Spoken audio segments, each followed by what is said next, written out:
happy to be here today. There was an excellent conference yesterday at your conference center. There's an international brain conference occurring here in Rio de Janeiro, and many people are flying in. We were there to talk to that conference about brain, and I was very happy, as all the other speakers are here today, to come to this group, to speak to this group. Of course, it's a very wonderful hall, and we're privileged to be here.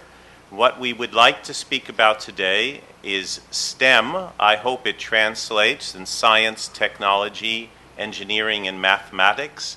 And there'll be many speakers talking about different perspectives on that. Some people are designing treatment programs or interventions to help Latin American children, and you'll hear about that in the next speaker.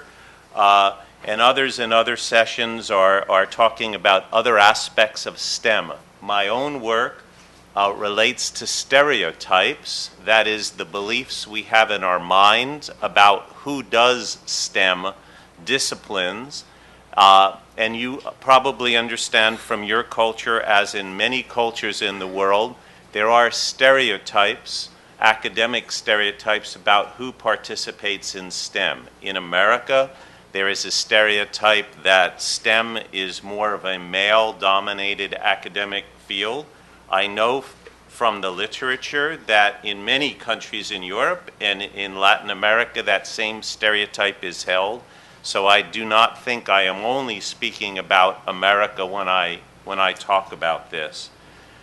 STEM disciplines and how to promote STEM is very important in the United States, and there was a recent report to the President of the United States about K through 12 education and how to get our children more interested in STEM.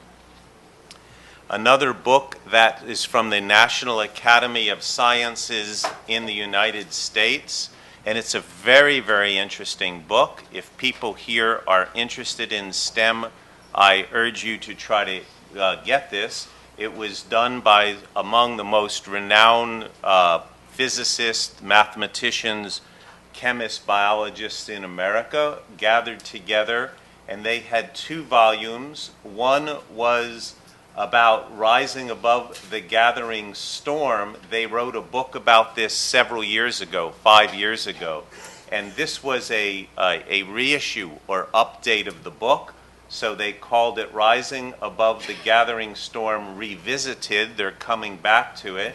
And in talking about hurricanes, they said it's rapidly approaching Category 5, which was uncharacteristically dramatic for these STEM sciences from the American National Academy of Sciences. They are saying that in America, and there are many statements worldwide, that it is becoming extremely important about bringing our children into STEM disciplines and how to encourage STEM education. So this book is I think, very important. Now, this was a modern book in the last 2 years. To go back 2,500 years, we will go to Plato, who also said that children are important and education is important. What will their education be? You know, don't you? The beginning of any process is the most important, especially for anything young and tender. It is at that time that it is most malleable and takes on any pattern one wishes to impress on it. So Plato, of all people, and you know Plato's philosophy about built-in ideas, Plato, of all people, was saying that children can be impressed by the culture, the family. They did not have formal education in schools in the same way, that the family and the culture dramatically impresses upon the young. And we think that it dramatically impresses about STEM disciplines. So where do children spend their time? There is a study done in the United States, and again it is similar in Brazil, that only about 18.5% of the awake time while the children are kindergarten through 12th grade is spent in what is called formal education in school, and 81.5% of the time is spent in other aspects of life, at home or playing or in clubs and sports. That is important because there is so much learning that occurs in what is called informal environments, not only in formal environments. We at my university did a little study of this, of how much time we across the lifespan are learning in formal environments are in gold, and informal learning environments are in blue. So formal is school, informal is learning in the rest of life. And as you can see, there is a sea of blue. Children and even adults, when there is retraining on the job out here, are spending much more time learning in informal environments than in formal. And of course, in 0 to K, all of the time is spent in informal environments. So we in America are becoming very interested in how to coordinate learning in informal and formal environments. Children are learning about STEM online. Older children, not babies, but older children, are learning about STEM online, in clubs, with their friends, and they get very, very passionate and interested in the science, sometimes misinformed science, but the science that comes over the internet or in clubs or going to science museums and learning about dinosaurs. Children can become very passionate about science in informal environments, and sometimes in formal environments they're very bored in school and not interested. And parents often see their child in, again, to speak it about America, a famous sort of common event is that boys will be very interested in sports scores, what the percentage of time a person can hit a basket shot or hit in baseball, what their percentage is, and they calculate percentages at home. But when the mother sees the report from school, it says that the boy cannot do mathematics. And so people are very interested about why children can be so interested in their learning in informal environments. Well, it turns out that the human brain and human beings are very interested in learning from other people. And the brain is actually built early on. Obviously, as adults, we get past this imitation and we begin to innovate. And we do not just learn with our bodies, we learn by symbolic notation later in development. But early in development, this learning from your mother and father, from your brothers and sisters, from people who surround you, including imitating the actions they do and play, is the foundation, we think, for later symbolic reasoning and STEM disciplines. So I want you to keep in mind as I talk today that the human being is a very social species to begin with, and we believe that a way of solving Plato's problem, how to help the child when they're malleable, is to make STEM disciplines embedded in a social and even playful environment early on. I am not denying symbolic representations late that need not be playful and social, but early on it is important.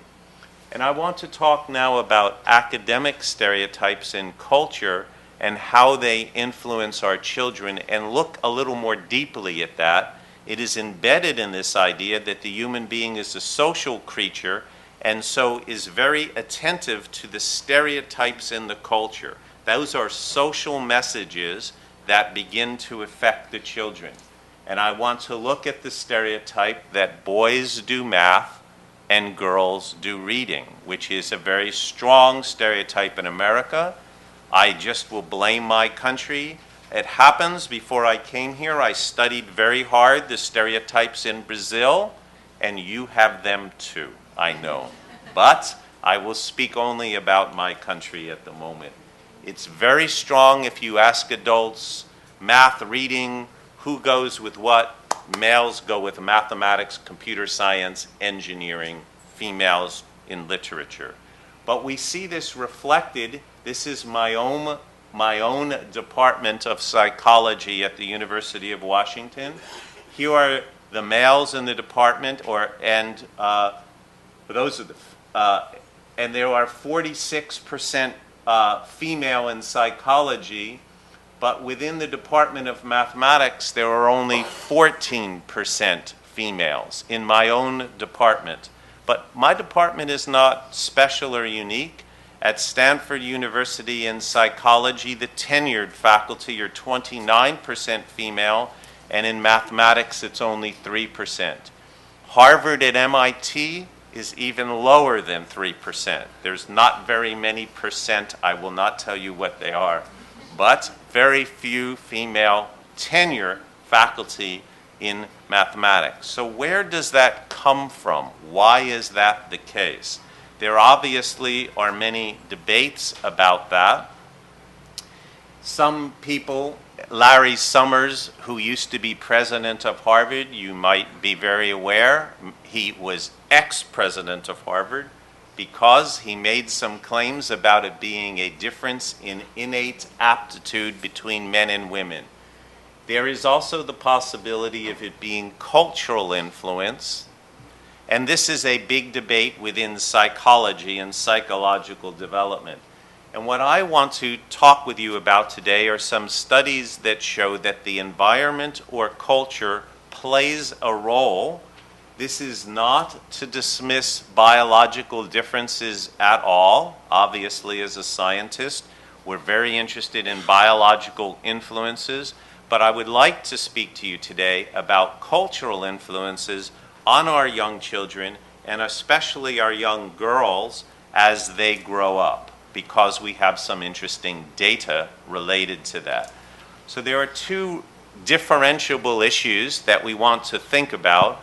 One is what's called the recruitment issue, and the other one is the retention issue. I will speak about recruitment today. Recruitment means how do we get our young children interested in STEM disciplines, and especially how do we get underrepresented minorities, and here I will speak about women interested in STEM disciplines. Retention is the issue of when people are in a discipline, how do we keep them in the discipline, okay? Those are different issues. There's issues about females having babies and that changing career trajectories. Those are retention issues. But recruitment are in elementary school, in high school. There are not enough women who are being drawn into the field of computer science, engineering, mathematics, and I think we can change that. So, as I said, most Americans have this stereotype that math goes with male, and we did some research about this with children. In order to understand the research that I'm going to speak with you about, I need to make some conceptual distinctions that I want to draw. Here are three categories, and the relation between self, and I will use boy, I could use girl down there, but self and boy, psychologists, in my research, we call this gender identity.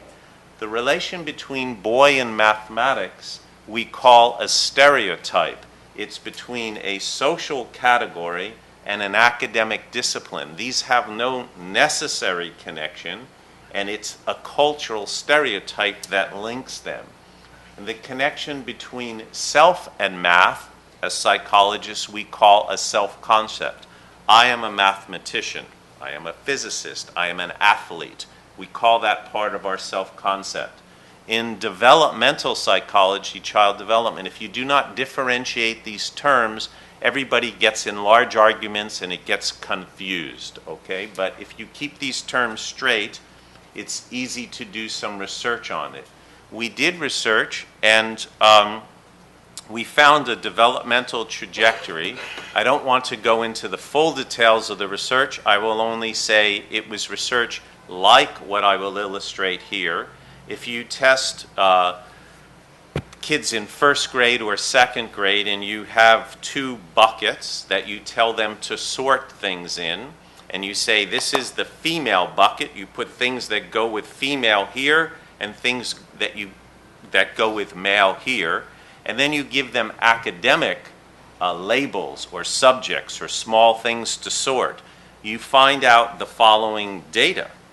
You give to a second grade girl or boy, we'll take a girl, a book. This is the girl pile, the boy pile. They look at book, look back and forth, put it in girl pile.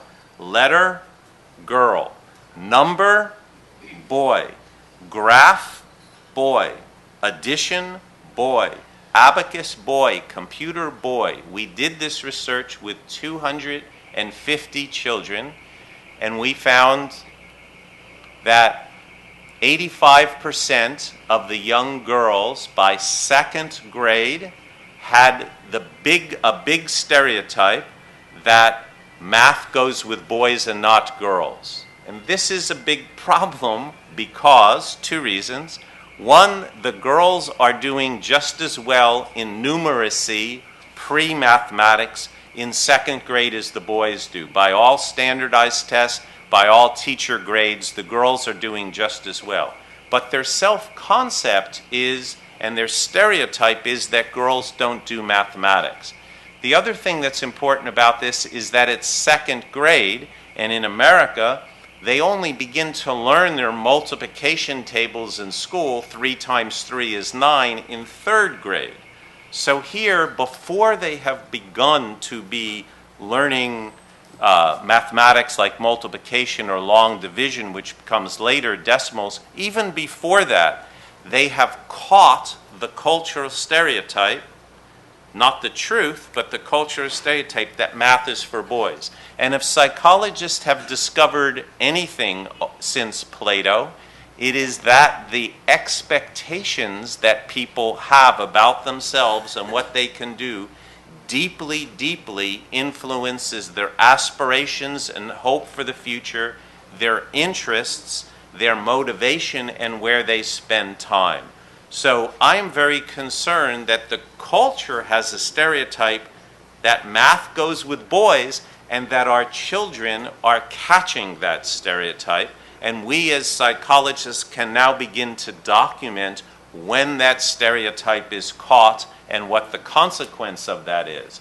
So back to this developmental timeline, what we found and other people have found as well is that gender identity, I am a girl, is something that is known to preschool children or even in late infancy. But our discovery is that about 7 years of age, girls and boys catch the stereotype that girls don't do math. That's out in the culture. And then we found by third grade, a little bit later, girls began to internalize it to a self-concept. I don't do math. And then we found a little evidence a little later than that they closed down their aspirations or dreams of what they can be when they're an adult, when they get older. Okay? They don't think they can be a computer scientist or an engineer or a mathematician. They don't think that. Even though their grades in school may be the same as the boys. If you equate for mathematics grades and you ask a boy if you can be a computer scientist or a mathematician, or a girl if they can be a computer science and mathematicians, and they both get A's in class, the boy answers differently than the girls on average. And that is not a good thing. So we want to change it to be girls do math, I do math, and I can open up my aspirations, and we need techniques for doing this. So I want to go back and talk a little bit about the developmental mechanism because it informs our interventions of how we can change things. This idea is that early in development, the first part of this triangle that develops in the child's mind, this is an empirical fact, it did not have to be this way, but it is the developmental fact, is I am a girl, I am a boy. It's a very early development. the next thing that develops is the cultural stereotype, girls do not equal mathematics. And the mind seems to strive for what we call cognitive consistency, given the two ideas, I am a girl, and in this culture, when I look out there, girls don't do mathematics, the mind seems to draw the inference that I don't do mathematics. It becomes internalized because there's a lot of evidence from psychology that if you give the mind two parts of a problem where the third part will provide a logical closure, the mind draws that inference. In this case, it's an inference about the self. I should not do mathematics. I don't do mathematics. And girls who are very good in mathematics, and clearly there are many who are good in mathematics, if you interview them, are struggling with the idea that they don't belong in mathematics. They're good at it, but girls don't typically do this domain, and we'll come back to this. So they draw the inference, me equals girl, girls don't equal math, therefore me does not equal math. And this has big implications for development. So I want to speak now about a different domain, which is computer science, obviously closely related to mathematics, but different. And I want to talk about a practical application. Not all STEM disciplines are the same. These are the data of the percentage of undergraduates in the United States who get degrees in different topics. Biology and chemistry obviously are STEM disciplines, and the females in the United States are doing fine. They weren't always doing fine. If you looked back here, for those of you who can remember way back the ancient time of 1975, I will not go back to 1950.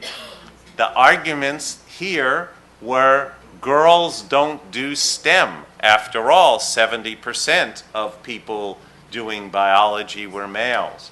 But society has changed, and now suddenly we can conclude girls can do STEM, girls can do biology. Back here, girls cannot do chemistry. Now girls can do chemistry. But computer science and mathematics have lagged behind this. Computer science more than mathematics. Computer science, less than 20% of the degrees are there. So we can look at these curves and we can draw one of two conclusions. Girls cannot do computer science, or maybe it's something in the culture that's influencing.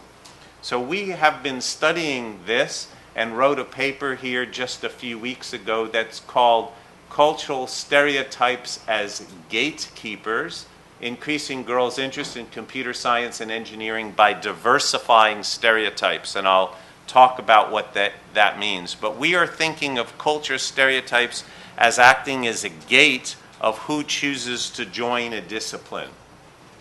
And there are two classes of stereotypes that we found in the minds of people, high school students that we studied in this paper. One is a stereotype about ability, that is, that girls do not have the ability to do computer science. That's one sort of stereotype. And then there's other stereotypes that are about the people who do computer science, the kind of work that is computer science, and the values of computer scientists. So this is something about the culture of computer science. And both of these together influences girls' choices and interest in joining the field. So we all know what this stereotype is.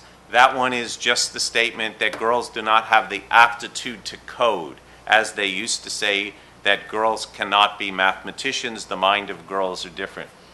These stereotypes are really different. This is the stereotype of who is a computer scientist. And we asked little girls and boys, fourth grade girls and boys, to draw a picture of a poet, draw a picture of a biologist, draw a picture of a computer scientist. And the pictures of poets are very diverse. The pictures of biologists are very diverse. But the pictures of computer scientists are very narrow. There is a stereotype of computer scientists, and they all look like Bill Gates. They have glasses, they're thin, they're kind of what we call geeky or nerds, and that is what a computer scientist is. And the girls do not want to be a geek. Okay? The boys think being geek is fine. Now, it turns out that those are stereotypes too. While it is true that Bill Gates is kind of a geek, he lives in my city, so I can say that. But not every computer scientist, as you know. Computer science is a very broad discipline. There are people in computer science and working with computers that are musicians and play instruments and are very, very many ways and many instances of different than the narrow stereotype. So we believe that you can begin to change things about these stereotypes for the children about who does computer science and what the discipline of computer science is, and potentially draw more children into it. So there are two things that we think are important for interventions. One is early experiences in play, and the other one I'll talk about. But early experience in play is that for children very young, boys are getting exposed to robots more readily than girls are. Boys are getting exposed to coding more earlier in development and being praised for it more than females are. And we think we need to change that early play. But we're also interested in changing later in development this feeling of belonging, that because of the first stereotype of who does computer science and the environment that computer science happens in, many girls feel that they do not belong in that environment. We did one simple test with high school students. We told them, here are two teachers teaching a computer science class that you can take. And we introduced the teachers. They were identical teachers. We told them about the core syllabus. It was identical core syllabus. And then we said we want to show you the room that this computer science class will take place in. And one of them that we showed them pictures of a stereotyped room for computer science. It had Star Trek posters on the wall. It had a bust of Dr. Spock on the desk. It had computer parts on the floor. And the other one was identical pictures, but we replaced it, identical room.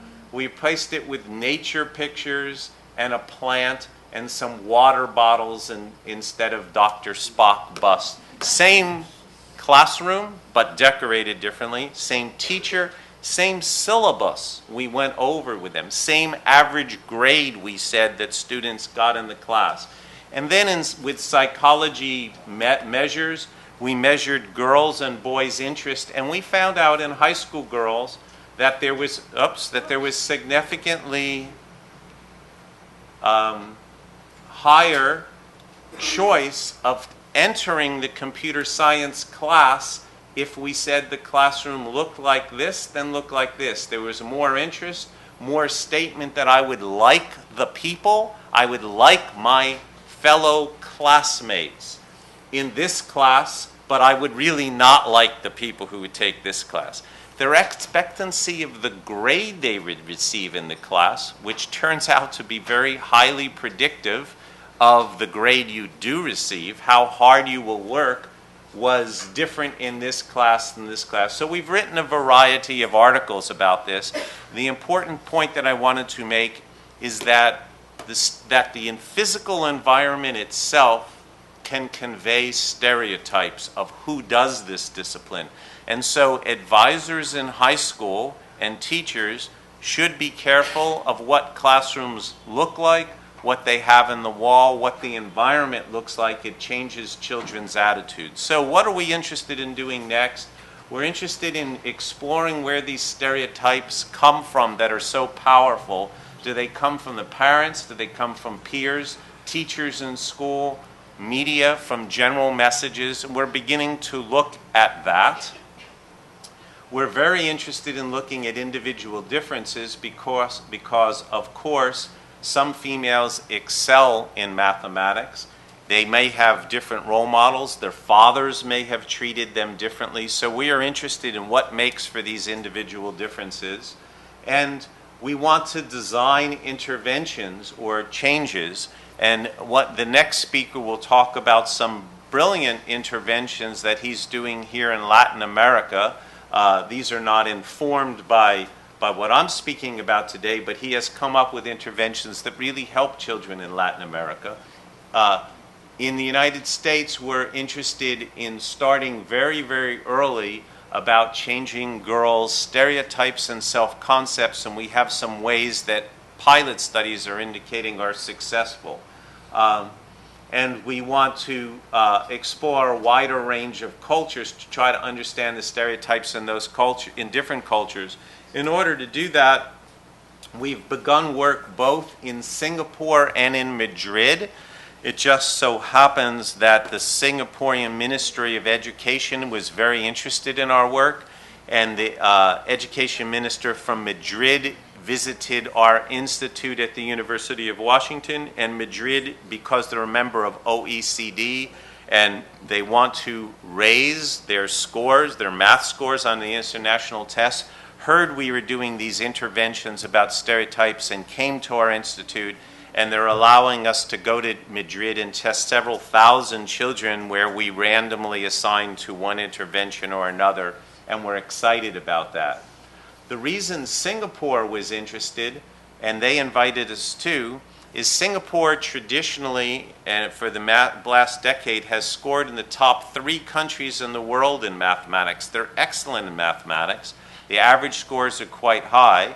As it turns out, we believe that math is not intrinsically done by males, not females, because in Singapore, the scores for girls are higher than the scores for boys.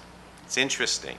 So Singaporean scores are up very high, American scores are low. In American, girls do worse than boys. In Singapore, girls do a little bit better than boys. But Singapore is very competitive with China and Hong Kong, and Singapore is sometimes 1 and sometimes 3 in the world, and they want to make their children score better. However, there are no more hours in the day that they can do tutoring because their children are tutored in mathematics all the time and very, very anxious about it. So they asked us to come and look at the individual differences that they have, where some of the children are not identifying with mathematics and don't want to do mathematics and get anxious about mathematics. So the point is there's some non-academic skills about self-concepts and stereotypes that we can influence. So we're doing this work in 2 different countries.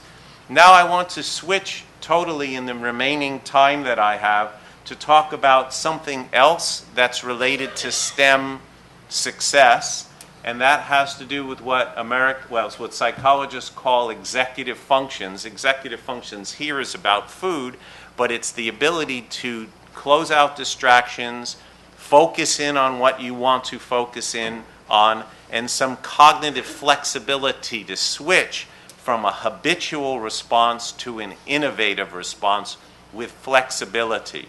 That sort of flexible thinking, which is called executive function, is important for STEM disciplines.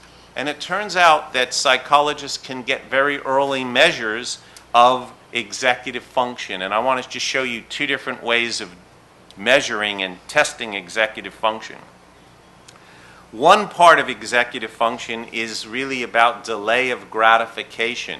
It's about the ability to forego short-term rewards for longer-term rewards, okay? Delay of gratification. And we do this with children, measuring individual differences by putting an object that they really want, they have high desire for, inside a box, and we show the child we're wrapping it up in a box, and then because we're psychologists, we say, "Oh, I forgot the wrapping paper. I'm so sorry. I will be right back. I have to go get the wrapping paper." Don't touch the box. If you touch the box, you cannot have the present. And we film the child when we're gone. And I want to show you the individual differences that we sometimes see. Here is a 5-year-old boy who succeeded on this delay of gratification test in a movie I will show, 10 seconds, very well. And he did it by singing a song to himself to distract himself. In English, you'll hear him sing, I am waiting, and he waited for 10 minutes, but I will only show you 10 seconds. I'm waiting, waiting, I'm waiting, waiting, waiting. Come back, waiting, waiting, waiting, waiting. I'm waiting, waiting, waiting, waiting, waiting, waiting, waiting, waiting, waiting, waiting, waiting, waiting, waiting, waiting, waiting. Good executive control. We're very interested in his brain. Girls faced with this problem solve this problem a little differently.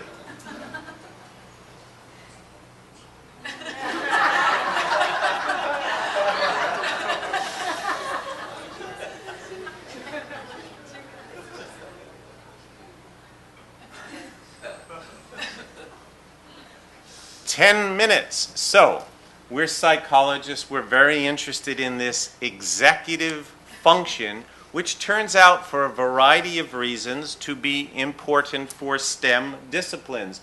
Not just delay of gratification, working on hard problems that may take you a while to succeed on, that ability, but also flexibility of switching from one solution to a more novel solution.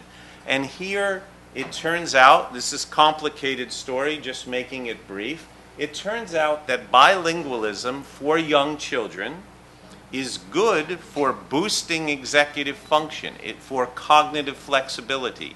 Bilingualism, learning two languages, is good for that. That does not make people who are bilingual have a higher IQ than others, but there are tests for cognitive flexibility specifically. Working on a problem and working in the old way, being able to invent something new, and bilinguals are better at cognitive flexibility tasks, and we think we know why. I'll show you children in a moment. I just cannot resist kind of giving you the reason of why. It turns out that when you're a young child, if you learn two names for things, that your grandmother calls this by an Italian word and your mother calls it by a Portuguese word, that the children have to know who they're speaking to and switch in their mind to use this symbol for representing the same object versus that symbol. And if you're bilingual, you're switching back and forth between what word you use for the same object in English or Portuguese or two different languages. And that is practice every day for the brain being flexible. So we did in our institute some interesting studies with bilingual children, and I want to show you a little American monolingual, only New English, and show you how we test cognitive flexibility, that STEM ability for flexible thinking early on. So the way we do it is we have this toy that the child wants, and we put it in a box, and one of the sides of this box is open, so the child sees the toy put in there and they can get it. And I will show you this.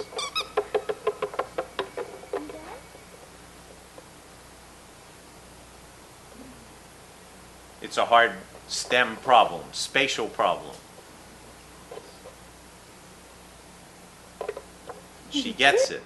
Now what we do is we turn around, we do this 5 times, the child reaches in one side, then we turn it around so the child has to break the habitual thought and come up with the novel solution. It's only a 10-month-old baby, so not very novel, but it has to be novel. This is a monolingual child. She does the old solution. Old solution. Old solution. Not very flexible. Now I want to show you a child who speaks Spanish and English, as it turns out, who's a bilingual child. Oops, I showed the same thing. Sorry, the next movie. Here's the bilingual child.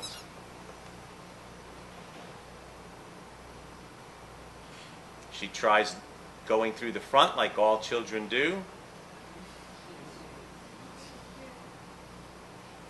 And then she gets the toy, and now we do the critical test. We turn it around.